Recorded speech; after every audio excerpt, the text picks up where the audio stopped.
ஆம்பளை பிள்ளை பெற்றவங்க ஆம்பளை பிள்ளைக்கு எதுக்கு கல்யாணம் பண்ணுறீங்க? பையனுக்கு வயசாகிடுச்சு, கரெக்டான வயசில் நல்ல பொண்ணாக பார்த்து கல்யாணம் பண்ணி வைக்கணும் அப்படின்னு கஷ்டப்பட்டு பொண்ணு பார்த்து அலைஞ்சு தெரிஞ்சு பொண்ணு பார்த்து கல்யாணம் பண்ணி வைக்கிறீங்க.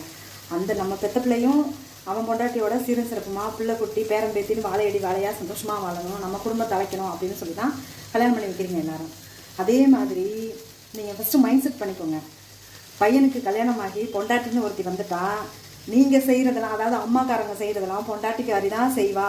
மகனுக்கு மகன் வந்து மருமக கூட தான் சந்தோஷமாக இருப்பான், சந்தோஷமாக இருக்கணும், 2 பேரும் சேர்ந்து வாழ்கிறத நம்ம பார்த்து ரசிக்கணும், நம்ம எதுவும் இடையூறு செய்யக்கூடாது, அவங்களுக்கு இடைஞ்சலாக இருக்கக்கூடாது, அவங்கள கொடுமைப்படுத்தக்கூடாது, சங்கடப்படுத்தக்கூடாது, பையனும் மருமகளும் சந்தோஷமாக வாழணும்.